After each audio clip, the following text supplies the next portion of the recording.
Assalamualaikum warahmatullahi wabarakatuh. Video kali ini saya akan membahas lagi tentang masalah BI checking, teman-teman. Nah, banyak sekali teman-teman di sini yang bertanya ya, apa sih sebenarnya permasalahan jika kita di blacklist BI checking ataupun slik OJK kita jadi buruk karena gagal bayar pinjol ataupun gagal bayar pinjaman ya, teman-teman, meski baik di bank, konvensional dan lain sebagainya. Nah, ini khusus untuk yang pinjol legal ya, karena yang ilegal itu mereka tentunya tidak bisa melaporkan kalian ke slik OJK ataupun blacklist BI checking, teman-teman. Ada beberapa orang juga yang meremehkan, ya udahlah di blacklist aja, BI checking juga nggak masalah. Oke, mungkin ini bagus buat sebagian orang yang tidak mau berhutang lagi ke depannya, teman-teman. Tapi ini juga berakibat fatal buat kalian yang ke depannya pengen beli rumah, pengen cicil rumah KPR, pengen cicil mobil, pengen cicil motor. Nah, ini akan jadi masalah berat di kemudian hari. Ini sangat berefek untuk masa depan kalian. Mungkin kalian nggak merasakan sekarang, tapi suatu saat ini akan berefek, teman-teman. Nah, buat kalian juga yang mungkin ya ingin cicil motor, nanti itu jika kalian dicek di list BI checkingnya, itu kalian diblokir. Nah, ini kalian akan gagal ya untuk mengajukan cicilan, baik itu rumah, kemudian motor, mobil, dan lain sebagainya.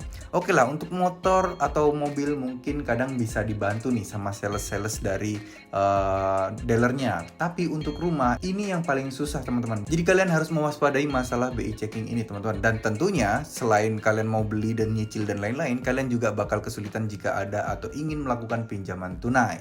Nah, nggak berhenti sampai di sini.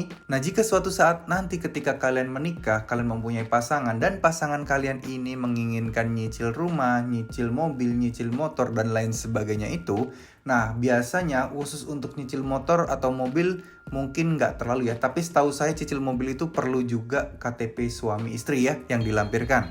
Nah, apalagi cicil rumah, ini lengkap kartu keluarga dan lain sebagainya, teman-teman.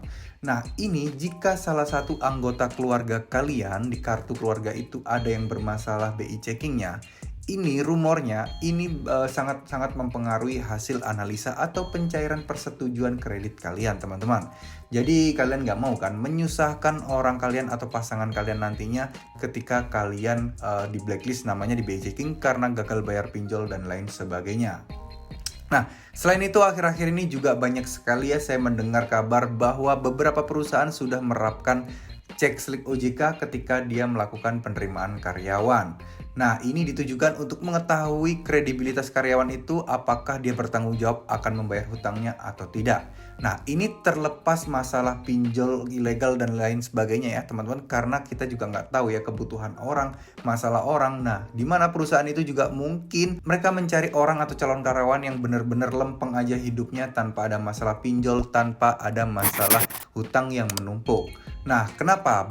Ini wajar sih. Menurut saya kan sebagian besar orang HRD itu rata-rata kalau nggak orang hukum, ya orang psikolog ya teman-teman, anak psikologi. Jadi mereka tahu nih, kemungkinan besar akan ngefek ke pekerjaan mereka jika mereka punya banyak masalah, terutama banyak masalah di cicilan atau hutang. Bisa jadi juga ada kemungkinan bahwa orang ini bisa nanti akan melakukan penyalahgunaan uang, korupsi, dan lain sebagainya. Nah, ini sebenarnya untuk jaga-jaga aja sebenarnya. Tapi ini juga nggak begitu semua perusahaan ya. Semoga saja nggak semua perusahaan ikut-ikutan nanti akan mencek slik OJK ini, teman-teman. Nah, jika sampai itu terjadi, misal ada kebijakan pemerintah dan lain sebagainya, kalian-kalian yang mungkin ya 20 tahun yang lalu, 10 tahun yang lalu gagal bayar dan slik OJK diblokir. Nah, ini yang jadi masalah, teman-teman. Masalah 10 tahun yang lalu bakal terus berimbas ke kita untuk kemudian hari. Oleh karena itu, jika kalian hutangnya masih 10.000, 20.000, nah ini lebih baik tetap kalian bayar ya, teman-teman. Yang namanya hutang mau dipinjol, pinjol ilegal dan sebagainya, tetap wajib kita bayar. Menurut saya, ajaran yang mengatakan bahwa utanglah dipinjol ilegal dan gak usah dibayar, itu menurut saya salah ya, teman-teman. Kenapa? Karena ya kita ini berhutang, kita pakai uang mereka, terlepas uang itu haram, terlepas uang itu ilegal, tapi kan kita pakai, kita pinjem, dan kita wajib untuk mengembalikan. Nah, yang jadi masalah kan bunganya sangat tinggi dan lain sebagainya, dan itu pun termasuk dosa riba dan lain sebagainya buat kalian yang umat muslim ya teman-teman. Nah, yang jadi masalah adalah utang pokoknya tetap kalian bayar, entah bunga dan lain sebagainya. Kalian nggak mau bayar nggak masalah, yang penting kalian bayar pokoknya saja, teman-teman.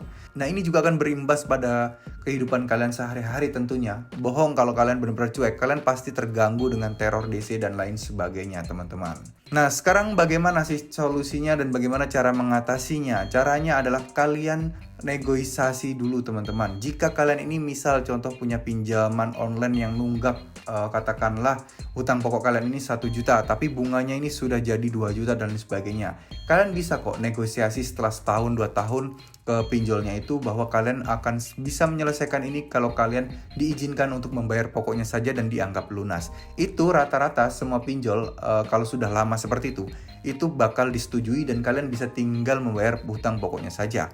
Jangankan pinjol, sekelas bank aja pakai kartu kredit, kalau 6 bulan kalian macet nggak kredit, kalian mau penutupan dan kalian minta untuk bayar hutang pokoknya saja, itu bisa disetujui kok teman-teman. Apalagi pinjaman online yang mungkin izinnya sekarang juga masih abu-abu, yang nggak begitu kuat, nggak sekuat di bank ya teman-teman. Jadi misal kalau mereka berbuat kesalahan sedikit saja, pinjol bisa dicabut izinnya dan lain sebagainya. Beda sama bank yang sangat-sangat kuat. Nah, mereka saja mau mengizinkan kalian untuk membayar pokoknya saja, apalagi pinjol. Jadi menurut saya pribadi banyak kok kasusnya yang akhirnya ujung-ujungnya selesai masalah hutangnya hanya dengan membayar pokoknya saja.